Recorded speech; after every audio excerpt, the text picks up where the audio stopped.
A woman, a woman in Bible prophecy represents a church prophetically.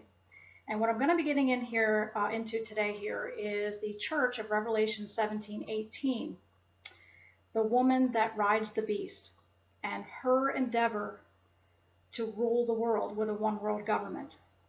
In Revelation 17:18, it says, "The woman you saw is that great city that rules over the kings of the earth."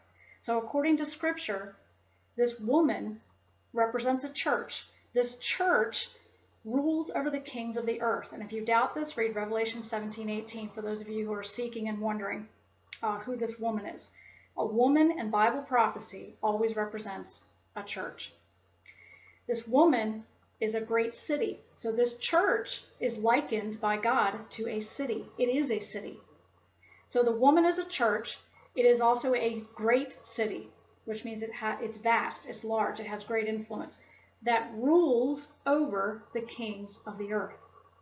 And this great city, being a church, is calling for a global government, a global authority. And I'm going to prove this to you from Pope Francis' Laudato Si. So again, the woman you saw is a great city that rules over the kings of the earth. This church is a great city that rules over the kings of the earth. Let me get this article up for you.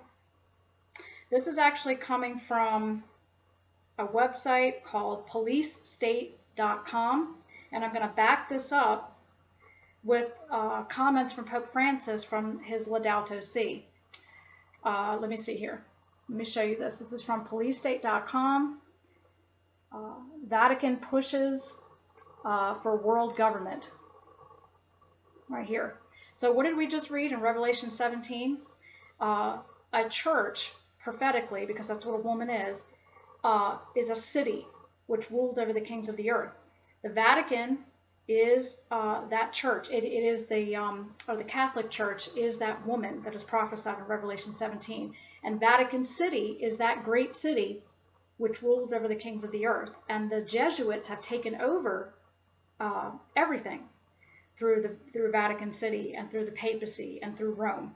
So it is not hard to see how this scripture has been fulfilled in our sight. Vatican pushes for a world government.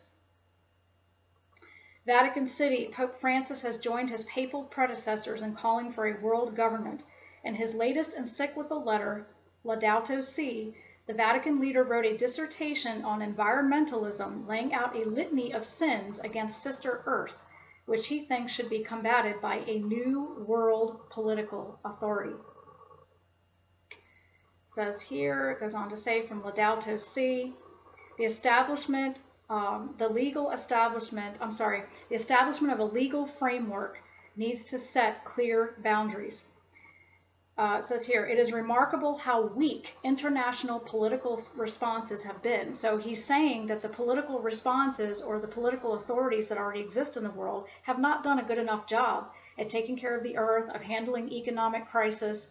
Actually, I believe the economic crisis that's going on in the world is purposely orchestrated. Order out of chaos, they like to say. I believe it's perfectly orchestrated in order to bring about an economic collapse so that there will be a global authority that has jurisdiction over a global economy. And that's just my personal opinion.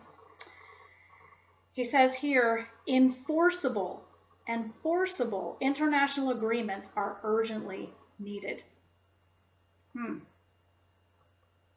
He says here, what is needed in effect is an agreement on systems of governance for the whole range of so-called global commons.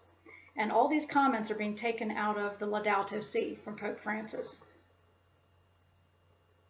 It is essential to devise stronger and more efficiently organized international institutions, to manage the global economy, to revive economies hit by the crisis, to avoid any deterioration of the present crisis and the greater imbalances that would result, to bring about integral and timely disarmament, food security and peace, when they say peace and safety, to guarantee the protection of the environment and to regulate migration. That's interesting too. For all this, there is urgent need of a true world political authority, as my predecessor, Blessed John the 23rd, indicated some years ago. Let me read that again. He's talking about peace and security. He's talking about the global economy, economies that are in crisis. For all of this, he's saying, the answer is an urgent need of a true world political authority that is universally recognized. He says here he wants to manage the global economy and to revive economies hit by this crisis, to manage a global economy. He says it again here. This is from Laudato Si, paragraph 67.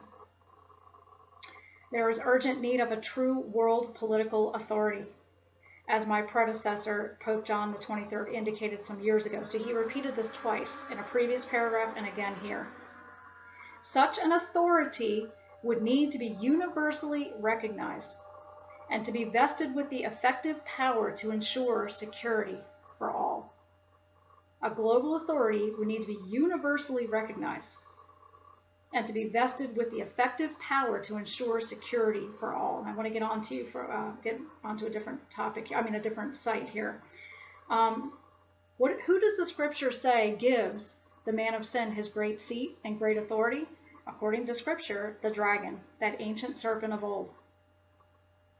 And this article I'm going to read to you from is from www.vatican.va, towards reforming the international financial and monetary systems in the context of global public authority. I'll let you read that yourself. Sorry. So you can look up this website. And it says here, calling for a global authority. And this is the Pontifical Council for Justice and Peace. So if you want to look this up, all of these quotes are here. Vatican.va, Pontifical Council for Justice and Peace, in the context of having a global public authority. All right, let me get down here. All right. It says here, the Pontifical Council for Justice and Peace now responds to the Holy Father's appeal. Of course, I consider that title, taking a title of God, which is blasphemy, but referring to the Pope, while making the concerns of everyone our own, especially the concerns of those who pay most dearly for the current situation. With due respect for the competent civil and political authorities, so they're trying to act like they're respecting international authorities, but they're really putting them down, demeaning them, like the previous comments in the Laudato Si. Pope Francis was quoted as saying that the international community is too weak to handle these situations. We need a global authority to handle these things. With due respect for the competent civil and political authorities, the Council hereby offers and shares its reflection towards reforming the international financial and monetary systems in the context of a global public authority. And I want to blow that up for you so you can see this a little bit. Let's see if you can read this down here, of a global public authority. I think it would be like right through here. Okay, so this is, in my opinion, the revealing of Revelation 17. And it goes on to talk about here in this article, economic development and inequalities, getting into socialism there. Let me see here. All right. An authority over globalization. So I want you to read this title here too. An authority over globalization. And remember, this is coming from a Vatican article here from the Pontifical Council.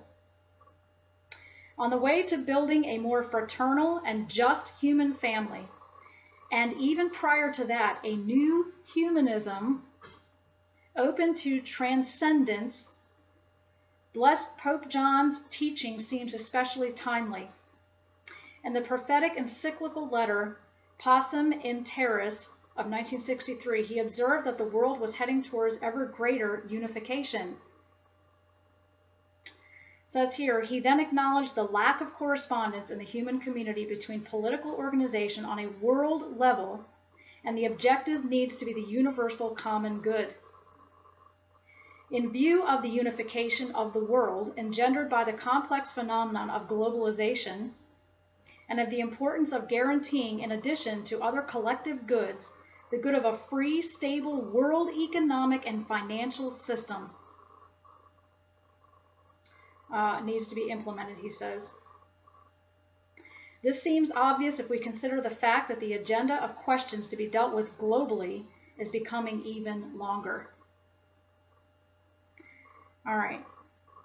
And he goes on to talk about here, they want to gear things towards the universal common good. The purpose of a global public authority, as Pope John reminded us in Pacem in Terris, is first and foremost to serve the common good. Therefore, it should be endowed with structures and adequate, effective mechanisms equal to its mission and to the expectations placed in it. This is especially true in a globalized world, which makes individuals and peoples increasingly interconnected and interdependent, which also displays the existence of monetary and financial markets of a predominantly speculative sort that are harmful for the real economy, especially of the weaker countries. This is a complex and delicate process. This is why they admit, they're saying here, it's a complex and delicate process. It has taken them years and generations to bring this plan about, this globalization, this new world order. Get this part. A supranational authority in this arena should have a realistic structure and be set up gradually. This is what Freemasonry is all about. They're working hand in hand with the Jesuits and with the Vatican to accomplish this goal. Again, this is coming out openly from Vatican.va. This is coming from the Vatican, from the Pontifical Council. This is a complex and delicate process, a supranational authority. Get that? Supranational authority. And this arena should have a realistic structure and be set up gradually.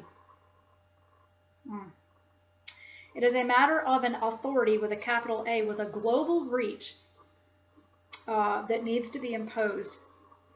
Let me see here. The establishment of a world political authority with a capital A should be preceded by a preliminary phase of consultation from which a legitimized institution will emerge that is in a position to be an effective worldwide guide and at the same time can allow each country to express and pursue its particular good.